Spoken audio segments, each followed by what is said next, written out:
All right, good morning, everyone. We're going to get started. I would like to call up the San Bernardino County's Chief Executive Officer, Leonard Hernandez, to start us off this morning. Thank you. Good morning, and thank you for joining us today. We organize this press conference so that we can share useful and vital, up-to-date information with our residents. I'm joined here today by leaders representing many of the agencies that are working around the clock to get our communities through this crisis. As I introduce you to our first speaker, Board of Supervisor Chair and 3rd District Supervisor Don Rao, I'd like to thank the Chair Rao and the Board of Supervisors for their leadership and support that make the county's response to an event like this possible. We also have with us today San Bernardino County Sheriff Shannon Dykes, County Fire Chief Dan Muncy, County Public Works Director Brendan Biggs, and Deputy Director of Maintenance for the California Department of Transportation District 8, Jim Rogers. We also have with us 5th District Supervisor Joe Baca Jr. Also present and representatives from the Office of Congressman Jay Obernolte and State Senator Rosalia Choabo. We thank you so much for joining us. The California Highway Patrol and Southern California Edison. At this time, I would like to introduce Board of Supervisor Chair Don Rao, whose 3rd district includes the areas hardest hit by those storms. Thank you. Thank you, Leonard. Good morning. I would like to start by offering that we here, our mountain communities, we understand the nature of this emergency and how it is impacting our residents. We know we have stranded residents. It is our #1 priority to get to those residents so that they can have the safe environment that we hope to provide to them. Plowing of the roads is continuing 24/7. We have thrown all of our assets at this. We've requested additional assets from our state partners and anybody who else can provide them.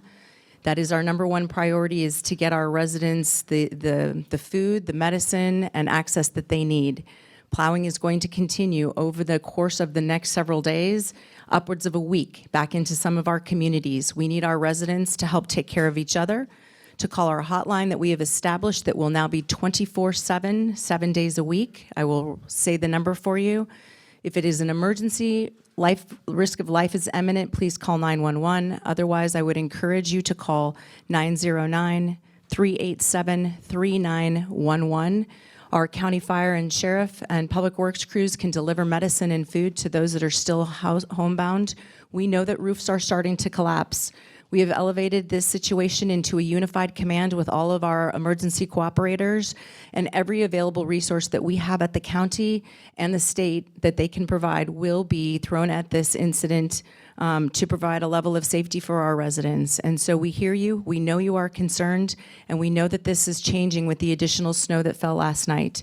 So please know that we are working 24/7, our county crews, the CAO staff, our sheriff, fire, public works, everyone, we are putting everything that we have at this. We hear your pleas for help, and we will be there for you. Thank you. Good morning, everyone. I'm Shannon Dykes, SHANNONDICUS. I'm the Sheriff of San Bernardino County. Since the storm came in on Friday, I want to bring you up to speed on Sheriff's Department activities. We've conducted approximately 17 search and rescue operations, including areas of Big Bear, which totaled 5 of those operations, Twin Peaks for 2 of those operations, the Victor Valley area. And when we talk about this, we sound like the deserts, but it's the high altitude areas, meaning Wrightwood, the Cleghorn area, which we refer to here locally as the back way to get up to Crestline. Yucaipa Station, we're talking about Forest Falls and areas of that nature. Fontana Station, which covers Lytle Creek for 1 search and rescue operation, and our Central Station, which also covers everything south of the 138 and the Cajon Pass.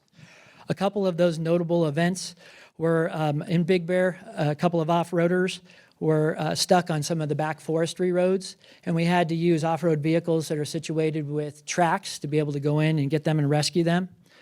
Also in Big Bear, we had 4 skiers go into a prohibited area on the back side of the mountain, and we conducted a large-scale operation, and we're not able to get any of those folks off the mountain until 2 a.m. in the morning here recently. In the Victor Valley area, out by 138 or the Cleghorn area that I described earlier, same thing. People are going out and looking at the snow, but as the snow starts to build, the capabilities of their vehicles are unable to continue moving forward, and they're getting stuck. And we're having to go out there and rescue them, and that's what occurred in the Cleghorn area. To give you an idea of ongoing efforts, specifically in areas of concern are the Big Bear area and Twin Peaks. We're all working together in unified command to be able to support the CHP with road closures at the 38 and at the 18. We're still continuing to try to facilitate residents getting back into their communities and making sure we check IDs, that they're the appropriate people going to and from their residences. We're facilitating a number of delivery convoys to try to get food into the local stores, and the same thing with our local gas stations. There's continuous communication with all of our local partners. To switch to the Twin Peaks area, obviously in that area we've had more than the usual snow that we see during the winter. There's continuous and patrol staffing operations going on there. We're assisting CHP and Caltrans with the clearing and the plowing of those roads, and we're coordinating again with grocery stores in that area, fuel retailers, the CHP and Caltrans, to make sure that they get their needs taken care of, and we're taking care of the law enforcement needs of those communities. You've heard that we've evacuated the summer camps here recently. I know that was a point of the news with the kids coming from Irvine. Our commanders were constantly in contact with those camp representatives until the children were taken out of the area over the weekend.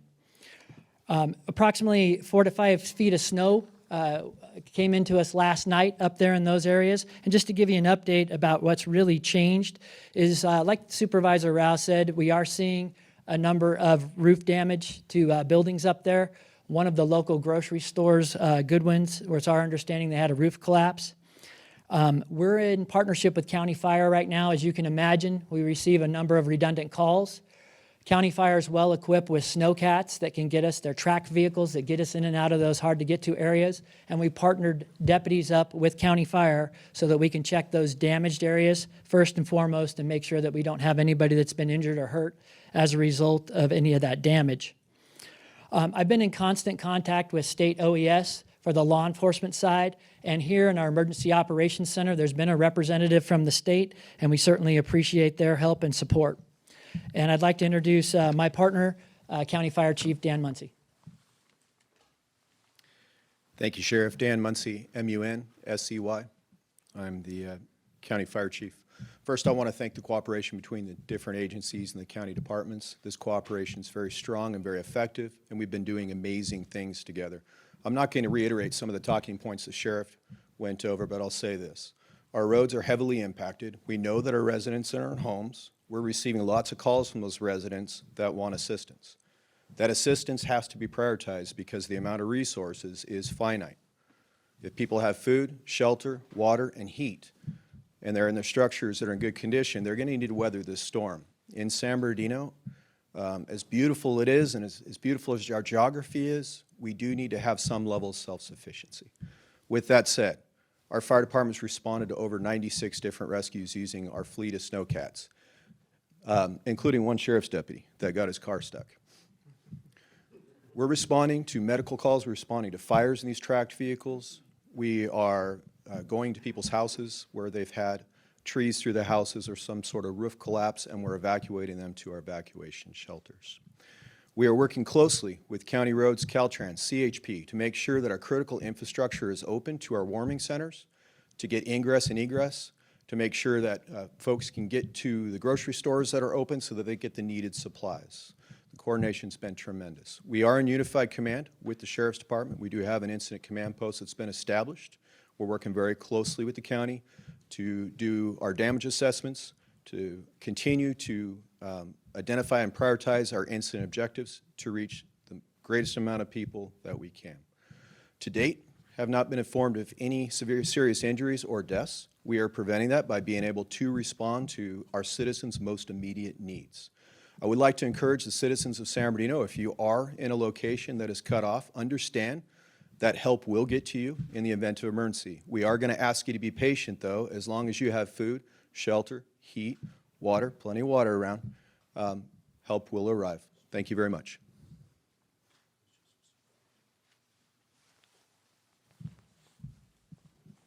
Good morning. I'm Brendan Biggs with the Department of Public Works. I'm the Director of Public Works.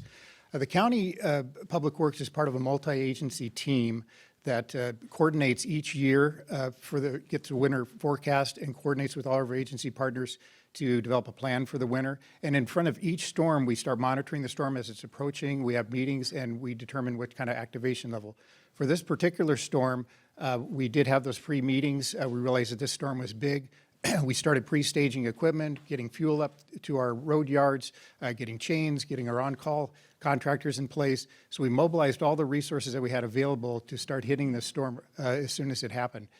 This storm is unprecedented. Our National Weather Service said that they issue out different levels of warnings. The highest is blizzard, and they've only issued that once, which is this storm. This storm covered the entire mountain range from Wrightwood all the way over to Forest Falls with this heavy amount of snow that you see. That's too much for the local resources to keep up with. So a lot of the primaries and secondaries and state highways were buried, and we're in the process of digging them out right now. Just to give you a little bit of context, the county has 500 miles of roads throughout the mountain areas that we have to plow. Caltrans has another 173. It's a lot of roads to cover that need to be dug out. When the snow is normal conditions, when it's falling, you may have a few inches where you're using these plow trucks and graders to keep up with it. Once it gets to a certain depth, it no longer can be plowed with those types of equipment. You have to do a snow removal with these loaders where you're actually digging your way out. And that's where we're at right now, is to try to dig our way out. So it's very slow going. The county roads specifically in the mountain areas, they're not like the roads down here in the valley where you have 2 lanes with curb and gutter sidewalk. You have tight, windy roads that are 1 lane. You have trees and other obstructions, structures, encroachments, utility lines that are right next to the roads that it's normally kind of slow going, and with the extra depth, it's even more slow going. So it takes a while to get back to some of those remote areas. Public Works crews are supporting the overall mission goals, so we've had to take some resources and clear helicopter pads from Lake Arrowhead Airport. We were clearing some of the roads that were to get the campers out. We also cleared a couple of parking lots for the Red Cross warming centers, and we continue to do so as the need arises. Many of the areas do have their primary roads passable, and what we mean by passable is at least 1 lane wide, less than 8 inches of snow. That's what a typical vehicle for mountain environment would be able to navigate, like a 4x4 with snow tires and chains. And that's our goal, is to try to get all the roads passable, and then we'll start working on the clearing and widening. The primary roads and the major highways are the ones that they hit first to get those vital supports for fuel and food and other essential resources up the hill. But if we can get the roads passable, we can allow emergency responders to get back to those areas and get people out to get them into those shelters. Many locations, primarily Crestline, Lake Arrowhead, and Running Springs, were hit with a little more snow. They're currently not passable in many locations. Last night we got some more snow that came in. So, but now with the storm ending, we can start hitting those and start clearing them. What we're going to try to do, in normal situations, we have different road yards that take care of their own roads, where they're making passable, clear, widen. As soon as the roads get passable in one area, we're going to shift those to help supplement the areas that aren't passable, so that all of the mountain roads get passable. Then they can return and start doing the widening. So our goal is to get everything passable as fast as possible. Due to the severity of the storm, the current focus is to get those primary roads opened up, and we're primarily digging them out right now. We are reaching out to the state. We've had some meetings last night to try to get some extra resources to help supplement our crews. Just like a fire or a hurricane or something that overtaxes the local community, this one obviously overtaxes the locals, so we're bringing in outside resources. And down here in the valley, you have a lot of rental places that have a lot of equipment and stuff, but they don't have snow chains because they don't do snow plowing. Snow chains are a unique equipment device that you get some suppliers back east. We buy all ours in the summer like most people do, so we can't just go and get a local contractor with a piece of equipment because they don't have that type of equipment. So the same contractors that we're using, Caltrans is using, Edison is using, they're overtaxed too. So we're trying to bring some resources from other state agencies that deal with snow that can get the proper equipment up the hill to help dig us out. We are trying to develop some maps, which we're hoping will be out today or tomorrow, to help provide some more information to the public. We'll have our snow removal maps on there. It's a GIS layer on our County Public Work webpage, snow removal page, that the residents can see how we make progress. So as we clear or make the roads passable, they'll turn green, and then we'll show you that what our plans are in the next few days, so you can kind of see how it's progressing as it goes on. We'd like to assure the community that our We continue to work with our partnering agencies throughout this storm, adjusting priorities as needed, and we work 24/7. We have our own employees that live up there. We have a family that lives up there, friends that live up there. So we're motivated and driven to, stop at nothing to get this thing done. For more detailed information, helpful tips, frequently asked questions, we do have a lot of those on our webpage, and we'll continue to provide up-to-date information on the Public Works webpage. And there is a hotline on there, too, for the other types of emergency calls other than 911. With that, I'd like to call up California Department of Transportation Deputy Director Jim Rogers.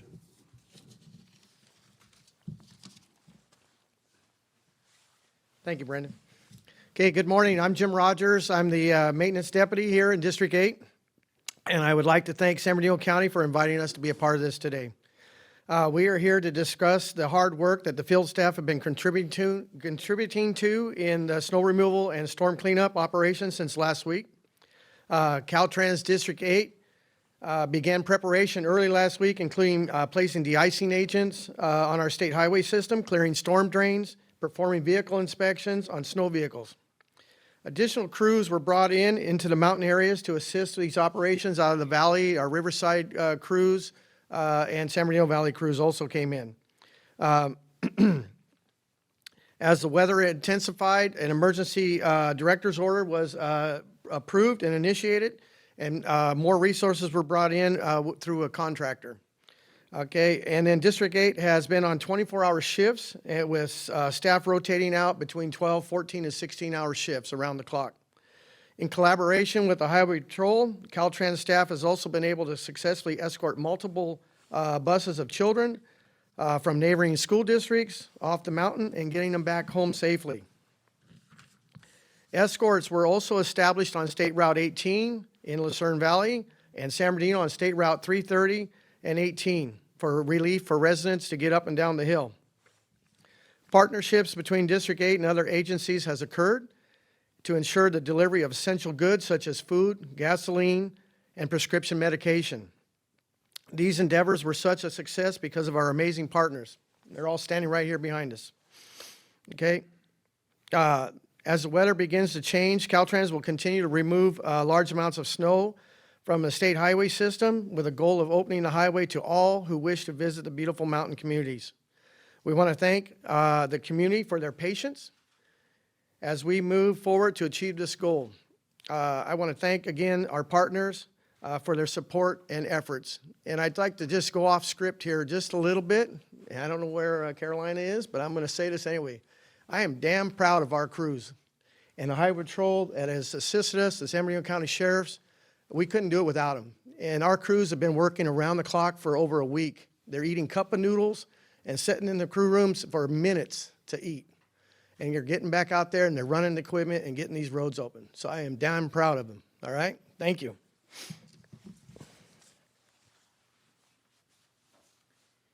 Thank you very much to that. I'm also going to go off script here briefly. If you do have a second home in the mountains, when our mountains do open up, please make sure that before you go up to enjoy our mountains and the snow that has been left, that you ensure that your driveways have been cleared by private providers prior to going up on the mountains. That will be our next biggest challenge. I would like to thank our animal care specialists at the DeVore Animal Shelter.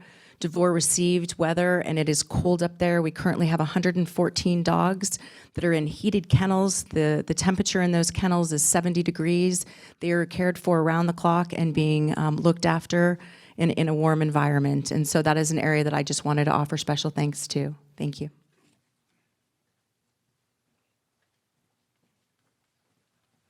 Thank you, Madam Chair, and to all of our speakers. Thank you all for being here today and for helping us get this important information out to our communities. With that, this concludes this part of the press conference, but our speakers that are here are going to be available to you for one-on-one interviews. We also have a representative from CHP, Southern California Edison, that's here in the audience as well. Thank you so much, and we now open it up. You can ask our speakers questions individually. Thank you.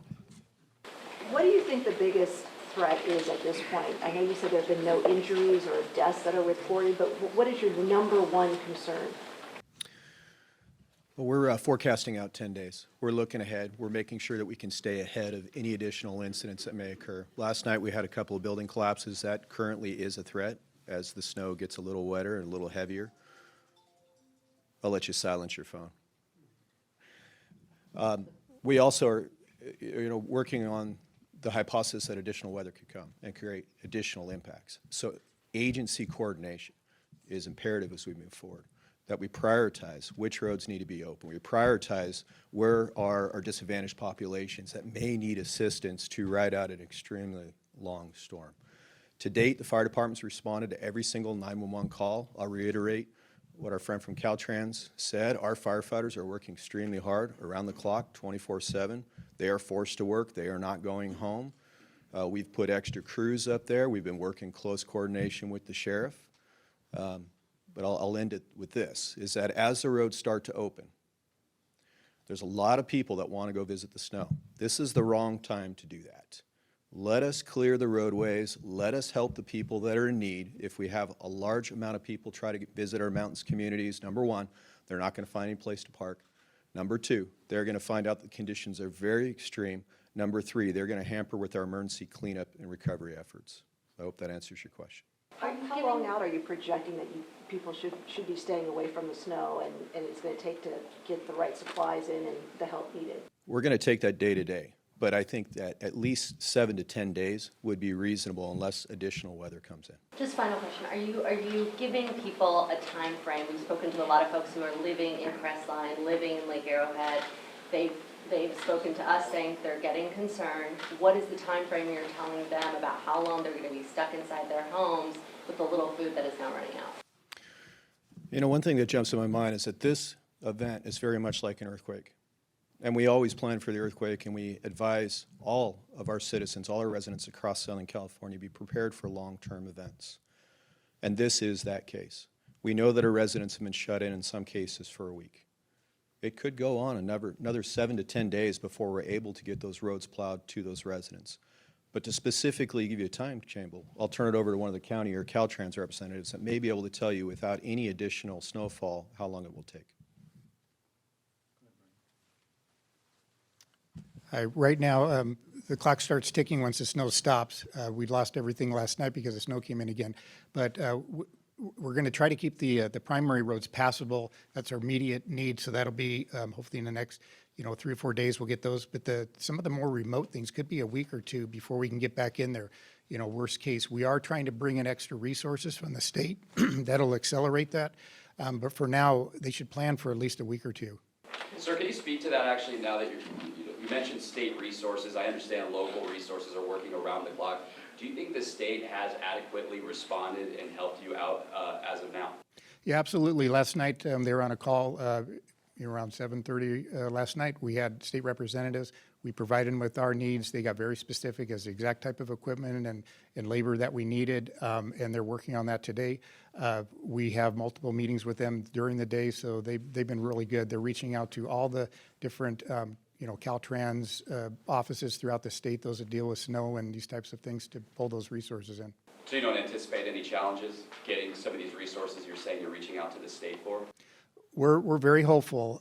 We're very optimistic that we can pull those in. So, and we're reaching in other areas too to try to look for additional resources. And what would be the message to those people stuck in those communities that on top of this emergency happen to have another emergency, whether a medical emergency or something that requires them to either leave, come look for help, or get attention immediately? Yeah. So the 911 system's still available. If there's an emergency, and we really need to look at this really as a priority. So life is going to be number one. Those type of emergencies, whether it be medications and things of that nature. And as I explained earlier, we are partnered with County Fire in track vehicles to be able to respond to those incidents. So the citizens don't have to worry about having an emergency response. We are equipped to be able to do that and certainly get them help. But once we transition, then we're going to transition, like everybody's been saying here, really to access and getting everybody in and out, resupply, long before we get to the recreation point. And I'd certainly like to put out to any member in the public, we need them to stay out of the mountains right now. This is not the time to go up there and recreate. We know the mountains are beautiful, but we're dealing with alpine conditions that are like things nobody normally sees. Same thing with hiking in our Baldy area, and all of our high altitude mountainous areas are experiencing those alpine conditions. And even if you're an experienced hiker, an experienced off-roader, the conditions out there are far beyond what your experiences are, so we're encouraging you to stay out of those areas. But we are equipped to respond to those 911 calls, and there's been no issues with the 911 system. From the standpoint of the escorting folks up there, How many people do you think are confined to the area, and how are you going to be able to provide them with food if they run out? If we get those type of calls, we'll certainly do that. We have a number of volunteers, and when we're giving shouts out to everybody, we have an extensive, very comprehensive search and rescue group, and we'll be sending those volunteers in for those people who absolutely need it. But of course, we're going to be evaluating that through the dispatch centers. And as far as the actual population out there, we don't really have a number on it. It's very transitory. There are a number of rental areas up there that I'm sure people went to prior to the storm coming in that are now stuck. So we're still in the middle of assessing that. Oh, absolutely, yeah. There's normal populations are definitely above the hundreds, absolutely. from the escort standpoint, is it going to continue to be the same schedule in the morning and in the evening, or it just depends on the conditions up there as far as escorting people up there? Yeah, that's going to be totally, it depends on access. So as Caltrans clears the road, we're going to do those priority convoy escorts, whether it's fuel, whether it's food or whatever. We're going to prioritize all those things. We actually had a great amount of success yesterday, but as Brendan Biggs explained to all of you earlier, we've lost some traction because of the snow that occurred last night. So we're starting from ground zero all over again, just waiting for the snow to stop. Sure, before you go, and we all understand that you want people to stay away from the mountains and not time to come and have fun. Is there going to be any consequences if somebody decides to drive and take pictures or take the kids to the snow? Is there going to be tickets, or what are they facing if they do? Absolutely. So in normal conditions, we have snow play requirements up in our mountains, and we always have parking issues and a number of things. And sheriff's deputies will be prepared to remove those folks, and in the worst cases, remove their vehicles as well. You have to remember, we're talking about clearing roads, and the way they described it is a single lane going in there. There is no place for them to park. There's absolutely nobody that has any business being up there, and we need to take care of our residents and those that are stuck on the mountains first. Sheriff, how many additional personnel got to be brought in? So all of our stations, we're already on 12-hour shifts, but we basically doubled the capacity at our stations, and then we're calling in the necessary volunteers as are available and switching out search and rescue teams. But I've got access to about 2,000 highly trained people to be able to do those type of alpine rescues. But if everybody remember, they're citizens just like us, and they're especially trained, but they're out there risking their lives to go and get these people out, so we can help them by not going up to the mountains. Thank you, Caltrans. Do you have any feel for how many roof collapses you're looking at? I know a couple of you have mentioned them. Are we talking about a handful or a large number? We're still in the assessment process right now. It's not uncommon when the snow's heavy that you lose decks and a few of those things. And like the fire chief said, we haven't heard about anything that has caused any injury or death to anybody. But right now, they're assembling and sending those snowcats out to do that check. Unfortunately, one of the grocery stores up in the Crestline area, Goodwin's, did have a partial collapse. There are no injuries in that, but we're still assessing all of those things, and we'll probably have a better report for you later.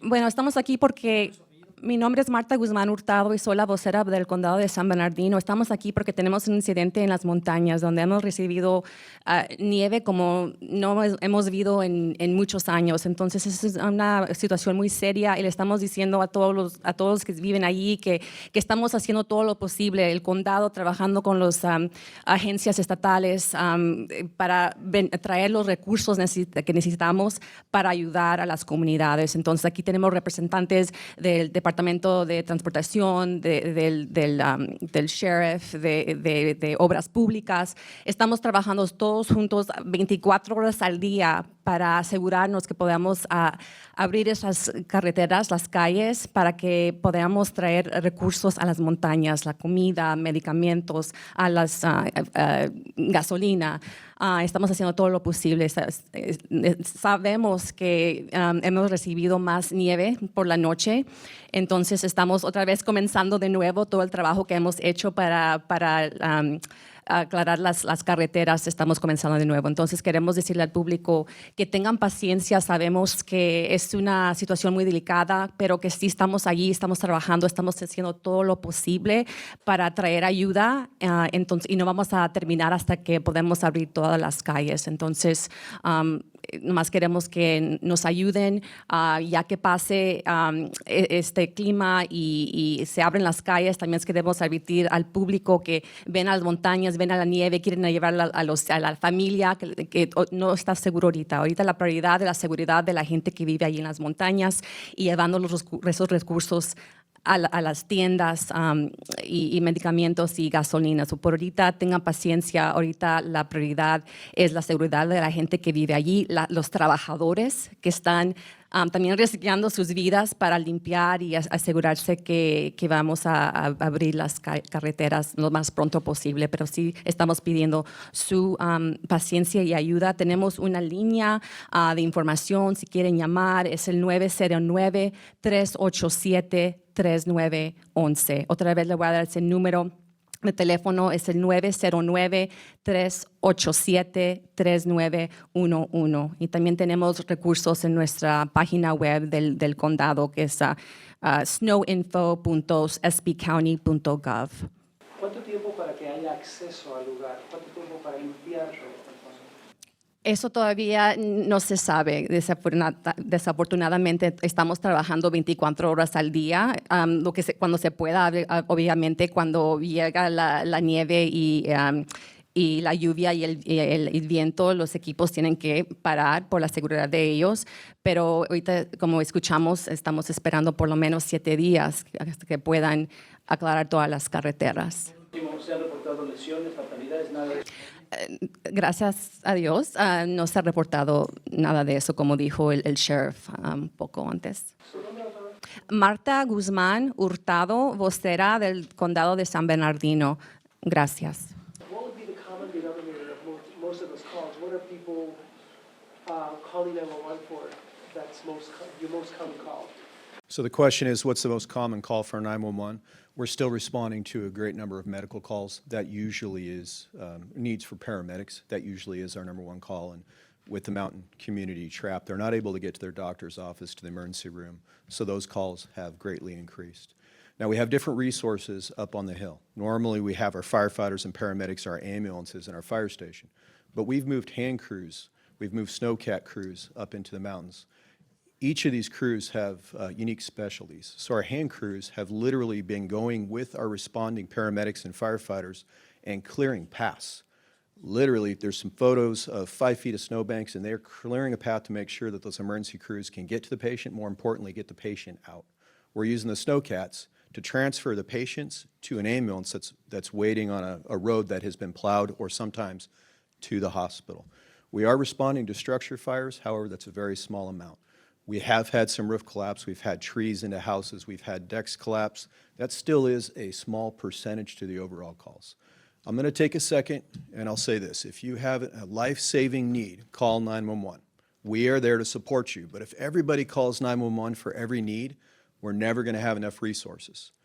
So if you have a need and it's not pertaining to life, fire, rescue, imminent health, please call the hotline at area code 909-387-3911. That's 909-387-3911. Difficult and how dangerous is it for your crews to be working under these conditions? I mean, we've never had so much snow in so many years. I know you're trained for this, but how difficult and how dangerous is it for your crews now? Well, we always want to minimize risk and keep it as safe for our firefighters as we can. The greatest danger right now is slip and fall, especially when you're carrying a patient. We provide them with specialty equipment. We literally have tire chains that they put on their boots to make sure that they can maneuver. It's very dangerous to drive. It's been very dangerous with some of the wind conditions. We've had some damage to our vehicles, so those remain a danger. Anytime there's a structure fire in the mountains, it's always a very unique experience. When you have a structure fire where your fire hydrants are still covered with snow, where you have a heavy load on top of the roof, when you have access problems, deployment, those are always very dangerous calls as well. Chip, really quick, you mentioned something that is true. If you don't have a life-threatening emergency, do not call 911. That's right. What would be the plan of action if somebody needs to be rescued or has a life-threatening emergency? What would be the protocol? If somebody has a life-threatening emergency, we're going to respond and we're going to render aid. We are equipped, we are trained to perform in these kind of conditions. Remember, our mountains do get snow. We just generally don't have so much snow that it doesn't allow our residents to move around. So our fire engines are equipped with four-wheel drive. Our fire engines are equipped with snow chains on all 6 wheels. We have the snowcats, we have front end loaders, we have other heavy equipment, excavators, bulldozers. We have our hand crews that are there. We will make access to those patients, and we will get them off the mountain as necessary. I will mention that our Sheriff's Department has wonderful helicopters that are all-weather that can be used to evacuate patients if needed. So we are fully prepared to respond to emergencies. Can anyone With the respond county to declaring a reports state of of emer- looting? We're hearing reports of looting in the past couple of days. Has that been the case, what you've seen? No, we are not hearing any high incidents of looting. And you have to remember, too, when the snow comes in and it kind of freezes everybody, even bad folks. So to the question that was asked earlier, we're really experiencing more service calls than anything else, people being stuck. A lot of people, I mentioned short-term rentals and a number of things that are occurring in our mountains. Those folks may come up not equipped, even with a snow shovel. So there's a lot of friends and neighbors up there now. Most of the help and service calls are being conducted by friends and neighbors next door, helping each other out, sharing food, and doing things that I'm always proud of our county is coming and rendering aid for each other. I know the escorts were suspended this morning.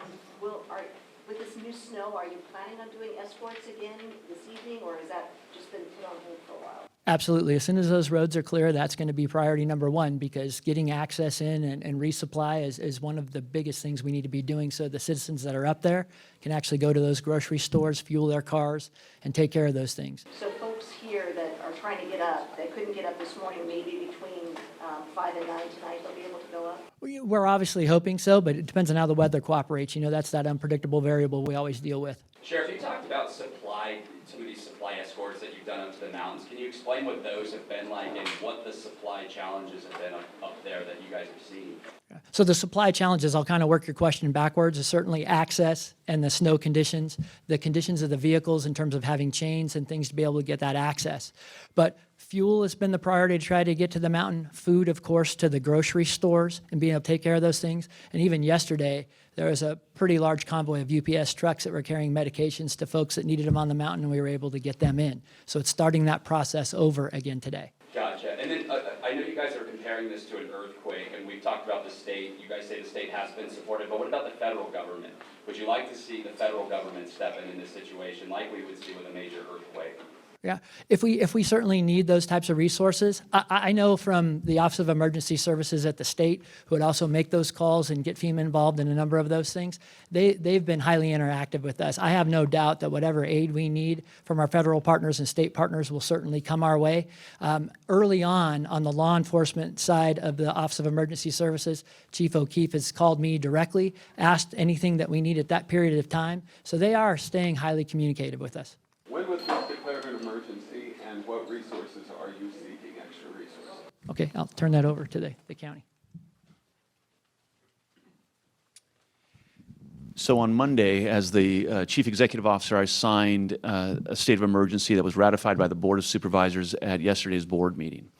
Currently, we are looking to assemble the board in the next while so that we can discuss resources and additional resources as this condition has continued to evolve and more snow continues to fall. As our Fire Chief, Dan Muncy, mentioned, we're looking 10 days out also. We're looking at could there be potential weather, and so we want to be as prepared as possible, and we'll bring something for the board for their consideration, who have been very supportive. And have you heard what are the resources that you're seeking in terms of manpower and equipment? Right now, it's going to be, well, the resources we're seeking through our Office of Emergency Services are equipment resources. As our Public Works Director, Brendan Biggs, has mentioned, they are talking about specific resources, specific crews, operators. All of those requests have been submitted.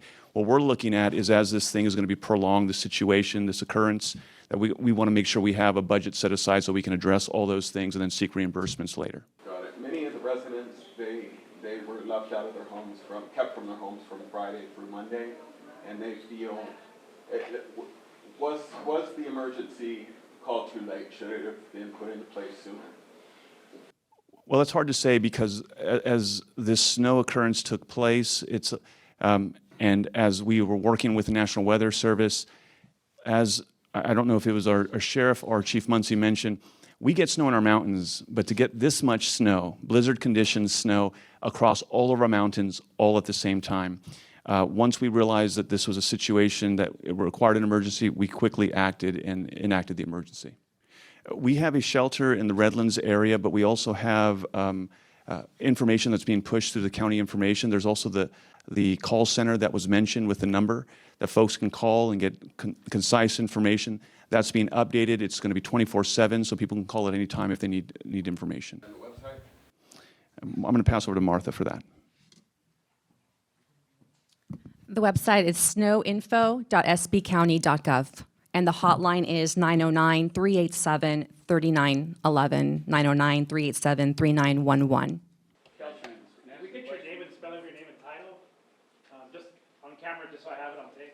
Oh, sure. My name is Leonard Hernandez, Leonardhernandez, and I'm the Chief Executive Officer for San Bernardino County.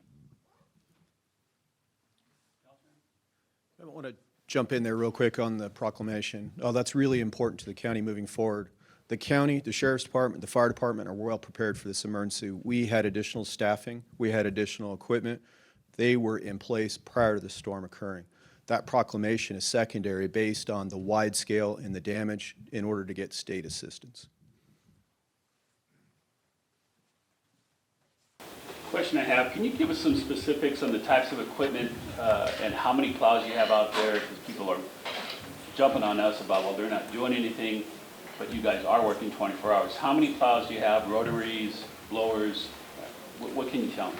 We have multiple blowers. We have probably 4 to 6 blowers. We brought 2. One more came in this morning from, we had up in District 9, up in Bishop area. We have our motor graders are out working.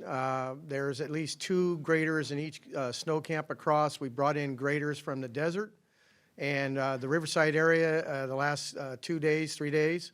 And so, and our plow trucks, we've been pushing with the 10-wheelers, sanding to give, traction for the emergency vehicles to get up and down. We're trying to keep our lifeline routes open.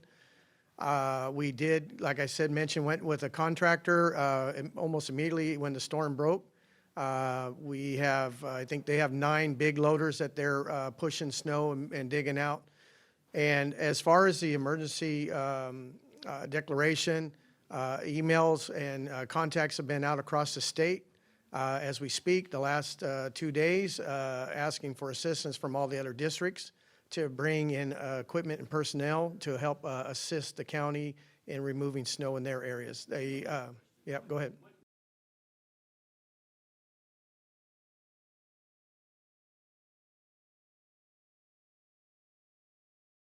Currently, we are working on that, and it is very deep. If you're familiar with the circle, it's very wide, and it's not only do we get a lot of snowfall in there, we get a lot of big drifts and rockfall in that same area. So it gets very, concerning for opening that up for the public, even after the storm. So we are working on that.